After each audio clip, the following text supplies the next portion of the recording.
But yeah, I believe it was Sneaky was playing a whole bunch of that in NA. Yes, he was the first one to do it. And they would like ban it straight up against him. But either way, Cassiopeia, Morgana, and Zed, and then Kassadin will be the rounding out the bans here. A whole lot of them as we come out here. Everything is going super fast. So let's sum up briefly what has happened here. Ahri, very strong on 5.2, has been picked up. Ica, you know, you have to expect that anybody's going to play Ahri. Over on the other side, we're seeing the Nidalee jungle. We haven't seen that yet too much in Challenger. It was actually, I believe, banned away in yesterday's game. Yeah, Origen actually were the team to ban that yesterday in Game 1 against Gamers2. And Gamers2 led it all the way through along with that Lissandra pickup. So there is so much on the table in terms of power here for Origen that is so much kill potential very early in the game. Nidalee, you land one spear or you jump in, get that hunted. On top of the Lissandra, stuns, damage, roots, everything. Mobility and magic damage is so far in favor of OG right now.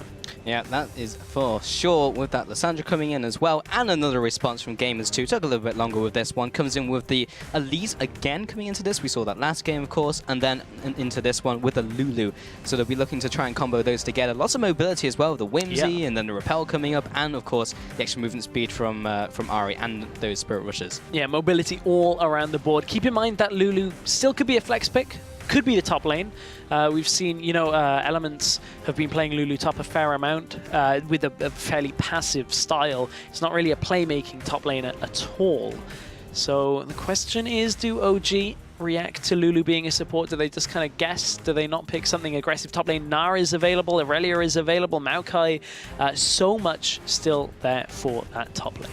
Yeah, and yesterday we saw a lot of emphasis onto the Nara as well, which is still available, but hasn't been picked up. And that was actually first picked by Origen, so they're going in a completely different direction this time around, and actually will be locking in the Corki and also the Annie again. So we saw that last game didn't win, but we'll be seeing it again in this game. Whole lot of burst potential in this comp again. Lissandra, Nidalee, Corki, Annie, just everything is going to want to just blow somebody up in this matchup. That's going to be potentially a tough bottom lane matchup here as well, depending on who Gamers2 want to put in that bottom lane for Jeebus. We haven't really seen too much from Niels on Corki. But, you know, I'm pretty sure, I think he played it once in the qualifiers, and those were the games that we weren't too sure on Niels. He hasn't got his Kalista this game around, so maybe we'll see whether he can carry on a different champion. Yeah, that is for certain. But we do have a interesting pick here. It hasn't actually been locked in, so I'm not going to talk about it. But, yeah, we actually saw Lissandra, Annie, and Kalista, but, of course, Kalista was actually taken away. So, yeah, this is definitely a different composition coming out from Origen, at least, as we look down the board. And now with that Nidalee, we haven't seen it, as you mentioned before, in Challenger very much. Seen a lot of bans against it, but even in the games where she's not banned out, they still... Interesting. Okay, so Gamers2 lock in that Ezreal, and alongside it, pick up the Kennen. Now that's a champion that we've seen out of SK quite a lot. The Copenhagen Wolves, I believe, have been playing it as well. And certainly the Kennen in the top lane is becoming a little bit more difficult to deal with, but this isn't a decided matchup. That Lissandra is still a flex pick, and it could still be swapped around to a mid lane, and then you pick up somebody who maybe can last through a lot of Kennen's damage and a lot of Kennen's presence. I mean, you could just turn it somewhat into a bit of a farm lane and pick just somebody that doesn't really die very hard. I mean, you could pick something like a Maokai, a Mundo, something that is just a frontline champion here for Origen. And if you want frontline, there's one other champion that is pretty good at that. And if they lock this in, I mean, I haven't really seen too much out of Soaz on Sion, but it could be a good option for them.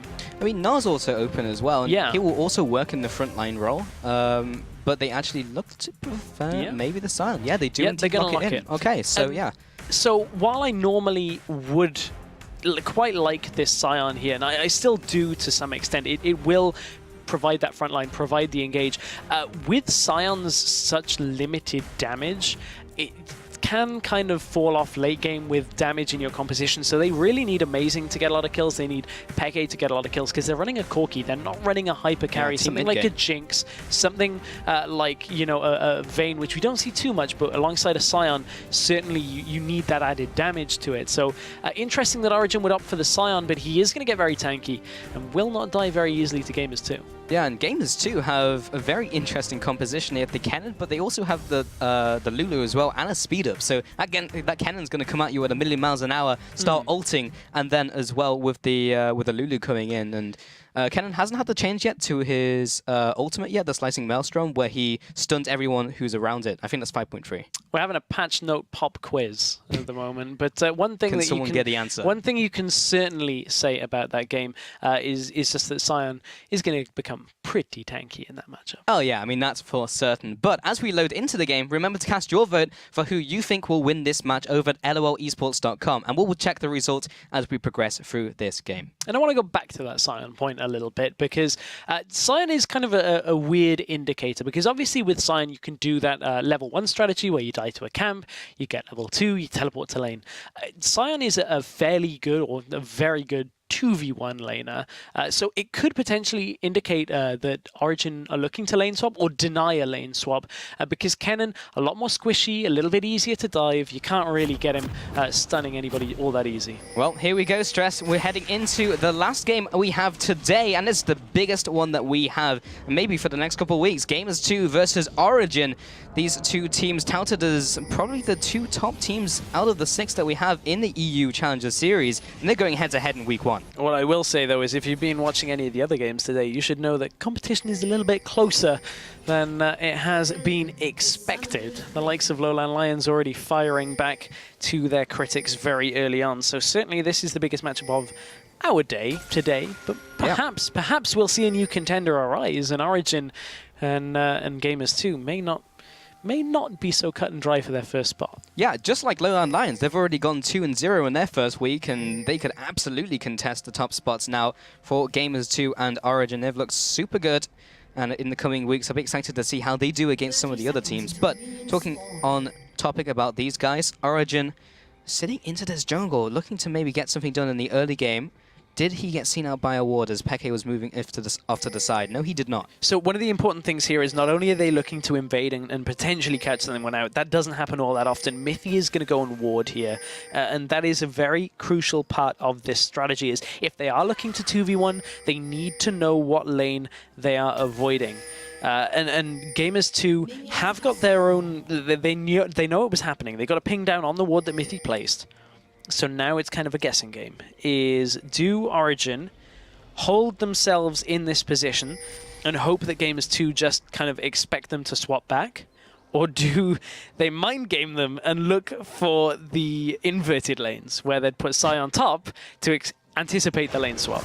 Oh, that's very complicated, it is. Stress. And mind games. My small mind definitely did not get it, but hopefully these teams will be able to figure this one out for themselves. Top lane, they will have Niels and Miffy. And of course, Soaz just doing the level 1 strat, will be going on to these Merc Wolves, then executing, then going into his passive, killing the Merc Wolves, and then able to get up to the top lane again. Speaking of complicated, I'm going to use a strat or I start the game and die. Oh yeah, that's what Soaz is saying right now, because here he goes, back from the dead. Look at those fists just pounding away. Got him. Yeah, level 2. Got him. Level 2 indeed. And say hello to George on your way off the map there. Good strategy in game, bad for your fancy points. Gamers2 are firing back with a blue invade of their own. They know that they've got that position on the bottom side of the map with their bot lane down there. Smitty J is going to take some of this experience, so it might not work out quite as badly. The question here is, where do the supports go? That's always the kind of the game here on these lane swaps. And actually, Soaz does not teleport down to the bottom lane. This is potentially a very good read out of Soaz. And the fact of the matter is, if he teleports here and they dive him, he gets very far behind very early on, very squishy. But at this point, he just walks into the lane, sees how far the wave is back in the lane, and is going to be able to get some experience. Yeah, and he was on his way to the top lane, so that may answer one question of where at least one of the supports is going. He'll be heading up there with Smitty J to duo lane alongside him. And Miffy did decide to go back very early here and move towards the middle lane. So one of the problems with Hiva actually backing away and being elsewhere on the map is they can't zone Soaz completely away from the farm. That Roar of the Slayer is going to allow Sion to farm up fairly well, and a bit of a support fight in the jungle over a pink ward. Mithy's got to be careful here. Yeah, the exhaust comes out, and Xpeki and Ica turn up. The big boys have arrived, and Gillis comes in from the bot side as well. He'll get the stun down right onto the backside of Miffy. Oh, they got him! Niels is coming into the fight. First blood goes to Peke. That's a spear there onto the backside of Gilius as he tries to get away. They should be able to chase after this. Nice juke out of the way of the charm as they're retreating. Ike's now fully out of mana, but that was a nice early pickup. That got very messy over just a ward. It did indeed. Like, he was just pushing into the enemy jungle to be like, I'm going to try and kill your pink ward at 4 minutes into the game. Super risky. If he is not in that position, that doesn't go that way. And now there's just a jungle invade. Oh, Soaz in the bottom lane. That's done by Gilius right over the wall. Jeebus will be keeping up the assault. And he does charge up the decimating smash, but now he's into his passive. Jeebus doesn't have a way out of this. He'll have to flash away. Soaz is coming after him. Big scary man comes down. And but let's take a look at how things are playing out here, because at this point Soaz has picked himself up some farm. Just in case you missed the very beginning of the game, it isn't 2 kills in favor of Gamers2. It was that suicide strat at level 1 on Soaz, so he can teleport back to lane should he choose to. Actually doesn't, because of, I guess he just doesn't want to spend a long time down there while his wave's pushing away from him. But now with the support up in the top lane, Soaz still gets farm, but there's an engage in the top lane as well. Hiva, oh, that spear takes him out. Spear, down goes Hiva.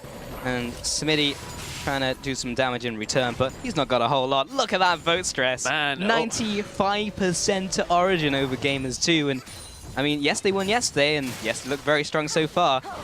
Well, yeah, I mean, yeah. But there were a lot of comments yesterday about the early game from Origen. How Origen got killed by that dive, Mithy and Soaz died in the very beginning of the game. That hasn't happened this game. Origen have had a much safer, much smarter early game here. They went for the lane swap. It's worked out a lot better in their favor. Soaz has been able to get farm because Jeebus isn't able to zone him away all that much. And honestly, they're reducing a lot of Smitty J's presence in this game as well. Smitty J is now kind of reduced to being that kind of flanking tool here on Kennen as we head into fights. His lane presence really isn't there anymore, and Soaz is in an okay spot here, but it's going to take Soaz a while to get very tanky. Yeah, it definitely just does feel like the early game is just so much tighter from Origen in this game. They've really just kept control, especially after that. Like, obviously it was that great play early game by Gamers2 in the first game where they managed to get that 4-man dive into bot. Of course, that was only going to work once and Origen would be ahead of the game, but they've just been more active and just more on point. They just look sharper. Yeah, and you have to feel like a lot of it is contributed by the fact that Amazing is on what is considered to be one of the absolute best junglers on patch 5.2. Of course, on 5.3, Nidalee has been fixed, and so she won't be seen as much, if at all. But at this point, Gamers2 let the Nidalee through. Not sure whether they just weren't expecting Amazing to pick it and whether he played it or not, but it is working out for them. 1-0 already, getting that kill from the spear, and now looking perhaps for another onto Jeebus in the bottom lane. Spear will not land, so that is not really an opportunity to gank, but look at the damage that Soaz has in this early laning phase of the top lane. Yeah, decimating smash onto Smitty. He takes the full brunt of that damage as he charges it up. And 0-2 in that lane, it's absolutely fine so far. And he's just building towards a little bit of extra resistance up against that AD. Smitty gone for the early game Doran's Blade as well, kind of going back to that old build that we used to see when we used to see a whole lot of Kennen top lane. We'll go for those double Doran's Blades. Let's see if he does something similar. Yeah, so the Doran's Blade just gives you a whole lot of laning presence, because even though Kennen is an AP champion, his auto attack still hurt. There was a nerf to Kennen a very, very, very long time ago during Season 4, where they reduced his auto attack damage, and that's what brought Kennen away from being super picked. But the way top lane has been playing out recently is a fair amount of top lane is just a kind of passive in lane, and at that point, if you've got a strong auto attacking champion, especially with range, like, Gilius. Whoops. That's not exactly what Mistakes they wanted at that point. Mistakes definitely were made. That's how you donate a buff. Yeah, a little bit cleaner from Origen there. But yeah, Kennen certainly has a lot of laning presence, is the long and the short of it. Yeah. I just thought I'd tie that up in a neat little bow, but Soaz might be tied up for a bit of a present here because Gilius is heading top. There's the Slicing Maelstrom. Yep, and it only hits him 3 times, and you can't be disabled anymore. He'll be screaming cowards as he runs away from the fight. That's a little bit ironic, don't you think? Yep, that's the point I was making, Strap. Yeah, well, I know, but I was just... Well, I mean, today's been a funny day, so sometimes things just aren't easy to pick up on, but yeah. Certainly not exactly the engage tool that Soaz will be using later. However, that's for sure. Xpeke at this point has gone for exactly the same start in the Ahri-Lissandra matchup that we saw in the last game. He's gone needlessly large rod first. That's another spear. Smitty. He looks for the jump. He goes for the flash into the pad, but he's still in tower range. Smitty turns around, hits him in the face with a shuriken. He goes down. Gillis now trying to retreat underneath this turret. He has an escape route. He comes up with the repel, but Smitty, or rather Miffy, is there with the stun. But Soaz doesn't have any more damage to offer. He's completely out of mana. And he runs away. Peke now onto the bot side. Can he close in around Gillis? He's going to try. He does have the ultimate available. How clean can this be? He jumps forwards, gets the stun down onto Miffy. The answer is very clean. Smitty comes into the top lane once again. But that was a kill traded back and forth and back and forth. Peke says, if you don't let me take the blue buff from Ike in the middle lane, I'm going to take it from you in a gank myself. But honestly, Amazing playing a little bit over-aggressive, and that's a big understatement. He flashed, didn't get the range on the hunted. But bottom lane, that's a lot of damage from Niels. Well, he just gets squirreled, but does he have the damage? As an angry-looking squirrel turns around, he's still tanking the turret, takes another tower shot. He will be jumping away. Big one lands onto the side of Jeebus as he's backing into the bot lane. Ica in the mid lane, though, happily hitting away at the turret. Oh, it's Peke and Amazing. Can I get away? No, maybe not, because he's been tagged up by the on the hunt mark. Or rather, the hunt mark. Peke turns around. Good jump out of that frozen tomb. He was able to get away there. Yep. Running that cleanse is so important right now against Lissandra. We see it from time to time. We've seen it out of multiple matchups. I don't believe we saw it in the earlier one. Maybe I just missed it. No, I don't think we did. In this matchup, the Lissandra Ori, this is going so well again for the Lissandra, which is strange because so many mid laners are saying that Ahri right now is the strongest mid laner almost by far. So, people like Unicorns of Love have been picking Ahri very early on in their rotation, and Ica picked it first in this matchup as well. This was the first pick out of Gamers 2, and Xpeke is currently 2-0 with Ica at 0-0 himself. Yeah, he's lagging behind, and maybe he can get something done, but he's already used his ultimate, he's used the cleanse. At least he has the flash, but he still has the ability to pick people, of course, with the charm. And with Dragon on the horizon, 11 minutes into the game, no one's even looked to try and contest that just yet, but Amazing is around the area alongside Miffy. And Niels is back to base, so he'll be coming back in as well to maybe contest this. And you have to think that a lot of this mid lane matchup is the fact that Peke has been able to shove the wave in to stop Ica from roaming, at which point Ica just kind of counter shoves and lets Peke roam. And that is a very difficult prospect to deal with because Xpeke has done such a good job of getting himself around the map and actually flash forward from Miffy. Yeah, tries to jump the Glitter Lance, wasn't able to successfully do that, but Amazing is coming in from the side. Niels is also closing in and trying to get in on the action. Jeebus has to flash away. Spear comes through, inches away from him. And it doesn't matter because Peke comes in from the mid lane. Double kill, one Phosphorus Bomb to OG right onto Niels. Again, Peke roams, and Ica was only halfway between the lanes there, and OG are going to look to pick up a Dragon from this. That's another strength that nearly has good damage onto Dragon early game, but Amazing is landing spear after spear. We're only 12 minutes into this game, and that is the 4th spear, I believe, that I've seen Amazing land. They may very well lose a mid turret in exchange for this, but look at Niels already on the way over to clear the wave. The turret is going to stay alive.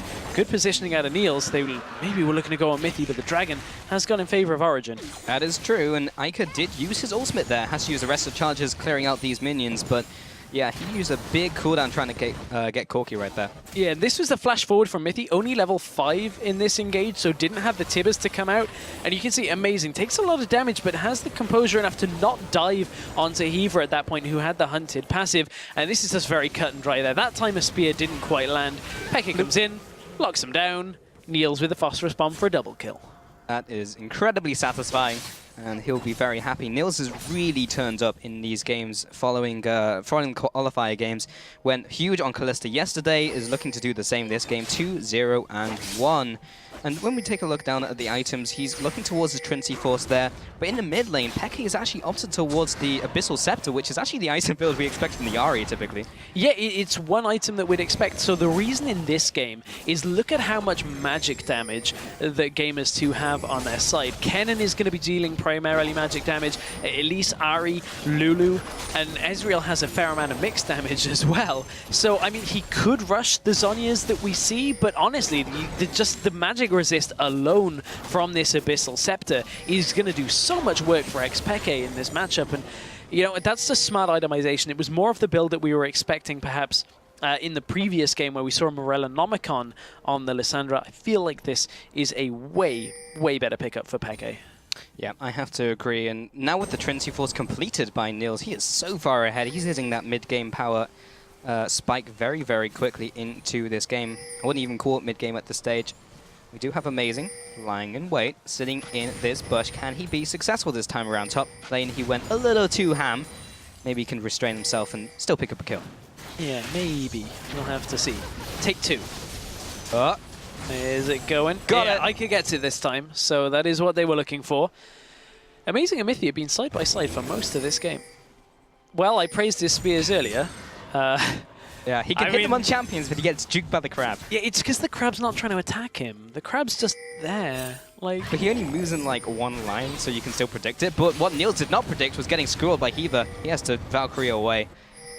He does indeed. Peke, however, is looking for Ike. He's baiting him forward. Look at this setup here. If Mythy and Amazing were to come around here, awkward area on the charm there, but Ike still wants to go. Peke doesn't have the support of Mythy and Amazing quite yet because they're still dealing with the Raptor camp.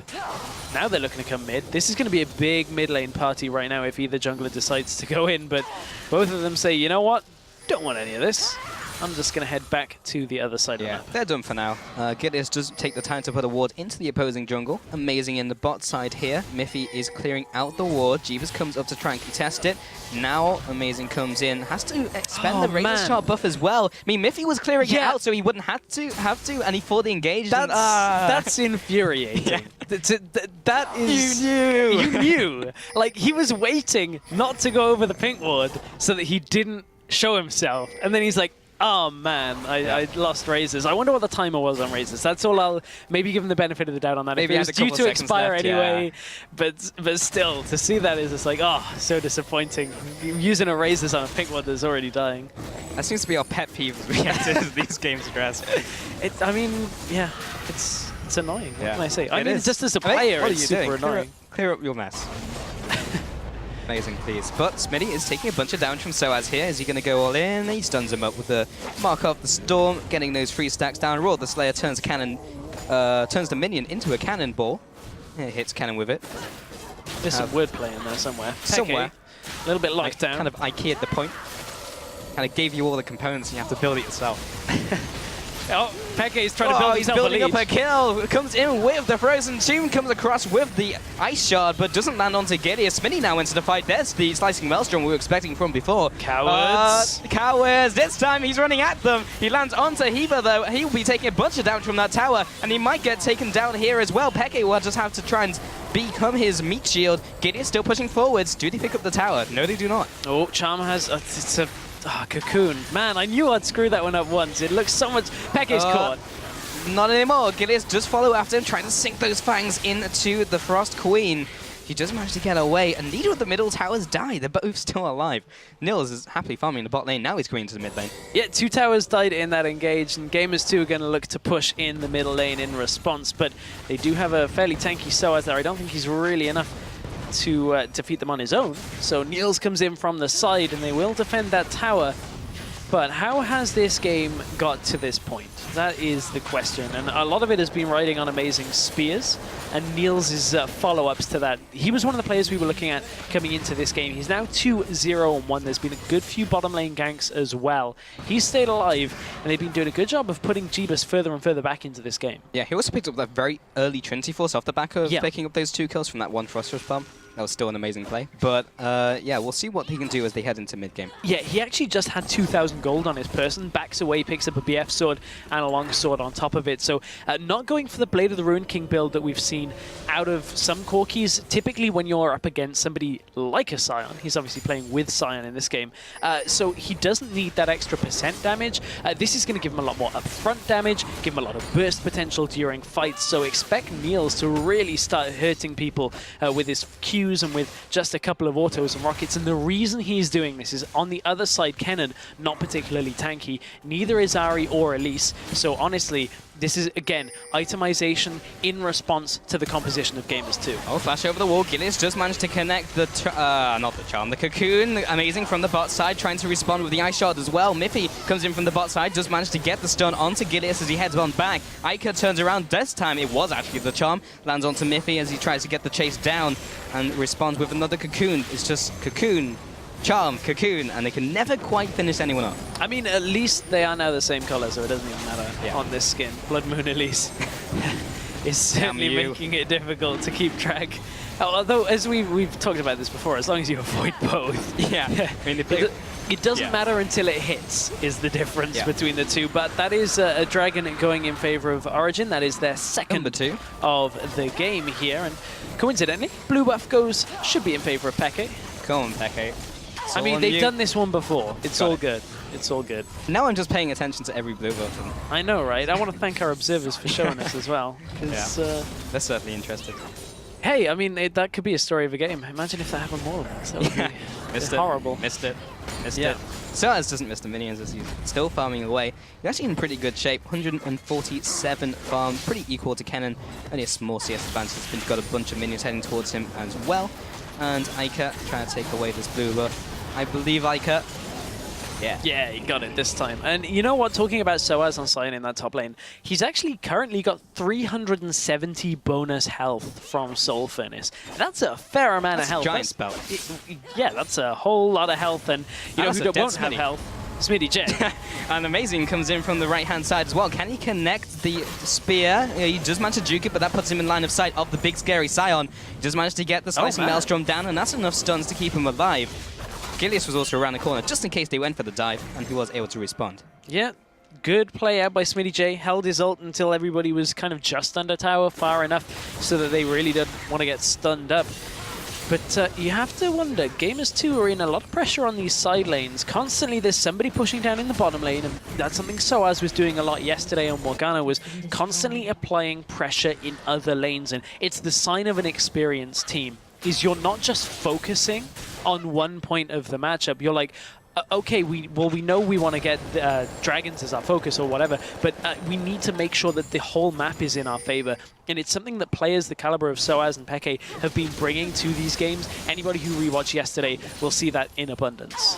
Yeah, now Anchor in this bot lane. Here comes the Glacial Tomb. Comes in with the cleanse once again. Ica able to get away from that. So the ultimates were not even exchanged. Ica holds on to his. Yeah, but at the same time, the cooldown for Glacial Tomb is so much lower than cleanse. So it's actually a favorable trade as summoner for ultimate. So it means Peke is going to be able to do exactly the same engage pretty soon, and you can see that actually Peke went for it again and actually used the ult, but mid lane. Miffy jumps right into the face of a Cocoon. Great prediction play by Gilius, but it's not going to help his support too much, or even himself. His support will be going down. He'll be quick to follow with the ultimate coming through. That last rocket barrage will take him out. 2-0, another just couple pickups from Origen coming through. Yeah, another few pickups indeed, but Origen are in full control of this game right now, and they didn't even have that untidy play at the beginning of this one. Going to use Tibbers and Soaz to soak up a lot of damage from this turret. Charm has landed, but really the follow-up damage is not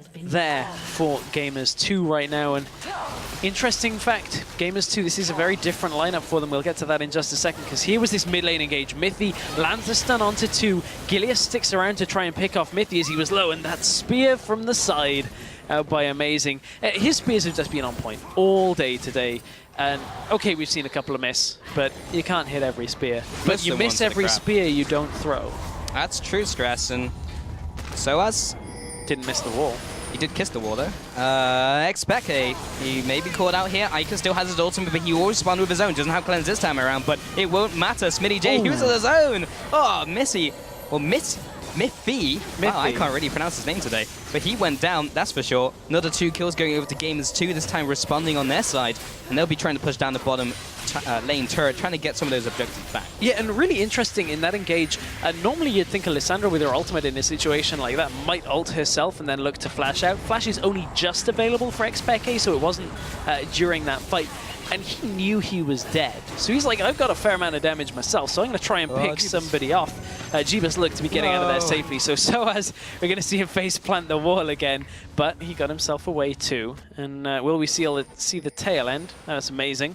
Okay, so in this situation, Peke ults him. Something happened, but more things are happening. It's fine. 4-0. Double kill for Amazing at this point. That's a 4-0 at some point. We thought Jeebus was getting away. Hopefully we can see that one again, because honestly, we didn't see it once. Yeah, Jeebus had the case with the GBs there. He got completely knocked out of the fight. I saw like the missile barrage as the transition came in. Like, oh. Same as well. I mean, oh, right out of the way. Soaz will completely overdive, and Ica's still got 2 charges left. Miffy comes in from the top side, will get the stun down. And they will take the bottom turret as well. On top of that, 5 kills in quick succession, a delayed ace, and another turret. Origen are backing up. Let's take the first look at this. So, this was the start of the engage that we saw. So Jeebus drops super low from this, and amazing in from the side. Well, that's just cut dry off a rocket. So from here, how does this fight go? Because honestly, this to me is just Origen being far ahead and Gamers2 pushing up to a turret when they really didn't have enough control of that. That was when we managed to see it again. And Gamers2 are going to do the same again. This time, they know they have a little bit more freedom on the map to do it. Yeah, they're not going to rinse and repeat, but it does mean that Origen are going to be doing something else on the map, which is pressuring around the Baron area. As your ultimate comes across. They know they're not on it for now, but now they go onto it, and I'm not entirely sure if they have the knowledge that they're doing so. So yeah, there's a super interesting thing about that is because it aggroed or it touched the full health Baron, they're like, yeah, it's probably not on it yet. Yeah. And then they just instantly started. So this is dying very quickly. They've got a fair amount of damage at this point. No real chance for Gamers2 to answer back. Oh man. Here, have the crab. I was going to say, crab actually, wow, that's... I didn't know that crab normally paths back. I figured he'd just like do that fast run. Oh, right, yeah. No, he just takes a leisurely stroll back to what he was doing. I mean, it's not like he has to be somewhere specifically. He just kind of goes up and down the river, you know? I wish I had that freedom in my life. I could just wander around. One day I wish I could be the risk of Stress 2015. Well, I mean, it would actually be quite a horrifying experience, but at the same time, Dragon is about to be taken out by Origen. This would be their 3rd of the game, and Gamers2 haven't really stamped any kind of authority on this matchup. Yeah, this has really just been slipping away from them. They take the Baron, they take the Dragon, now on free, and now in this game, at least compared to the last one that we had between the last matchup, now the timer really is ticking, because Origen, if they start getting towards their 5th Dragon, plus the gold advantage they've already accumulated, they're sitting on 9,000 gold advantage. That's almost like the last nail in the coffin. That's almost no way you can come back from that one. So Gamers2 need to start doing something between now and the 5th Dragon. Yeah, that's 12 minutes, so there's a fair amount of time on that one that they've got to do something. Something I've been keeping my eye on, just in general in this game, is Sion's build path, because typically Frozen Heart into like a quad AP comp isn't exactly that great. However, Sion right now has so much health and had the makings of a Warmog that's just been built into a Warmog's armor. He actually just was kind of like, hey, I want cooldown reduction, and I don't want a Spirit Visage yet, so that's what I'm going to get. So I'm just going to do again, against the Cannon, I guess in somewhat of the end of the laning phase is okay. I actually think Soaz could have benefited from some more magic resist, and you can't pull a Fnatic against most of the old Fnatic. And that's not even a good bush to do it in. It's just like sitting in their own jungle and just hoping maybe they just happen to walk through there.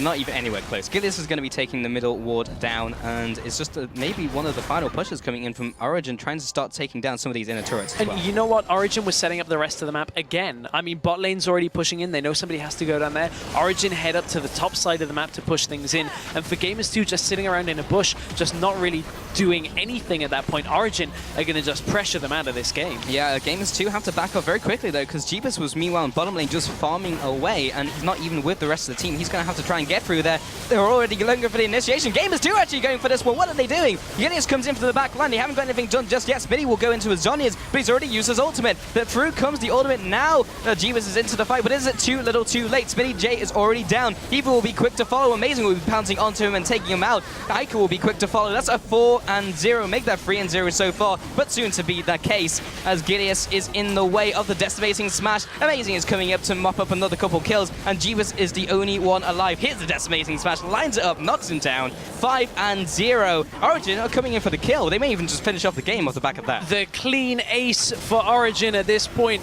And this was a far more controlled game from them. They controlled the map from the offset, got the swap that they wanted in this matchup, and really, that was the Origen we've been expecting to see here in Challenger. Yeah, that is a return to form if I've ever seen one. Stress 2-0 in their first week, taking those 2 best of ones up against Gamers2. And, you know, they were saying themselves, if any team was going to start taking games off them, it would be Gamers2. There was a lot of respect towards those guys, but, well, they didn't. Yeah, I mean, I can't really put, I wasn't expecting it to be quite so blunt, but yeah, that was exactly the case. I mean, so coming into this game, Gamers2 knew they had a great start yesterday. Origen knew they kind of faltered a bit. Origen assessed a lot of their problems, said, let's tidy up our level 1. Let's fix things there, make sure we get the lane swap we want. Let's not take this lightly. And they did that in this game. Lane swap went in their favor. This time they weren't dived on all too well. Soaz played that a lot better today than he did yesterday, because yesterday he actually teleported in just to die a second time. So this matchup was just so much more controlled, and it was a lot of it was to do with Amazing's early game presence. He landed the spears when he had to in the early game. A lot of damage came out, and Gamers2 couldn't really keep up with him. Yeah, and it was also the roams from mid lane as well. We saw Xpeke just being in the right places. In the top lane, he was able to gank. Then the bottom lane, Amazing was there. Everyone was just moving between the lanes, and it was just a textbook game, I think, just all over the board from Origen. So they just played it well, and you're right, that's exactly it. Origen, that was the Origen everyone was expecting to see, and they did it against one of, well, expectations coming into this was one of the teams who was going to be their challengers. Yeah. And they made short work of them. Yeah, they did indeed. However, Gamers2, there are still things to take from that. There were bits and pieces of coordination where they were going in on one person getting kills. I feel like Gamers2 came into this one maybe with less expectation today than they did yesterday. I don't know whether that's fair to say, because obviously when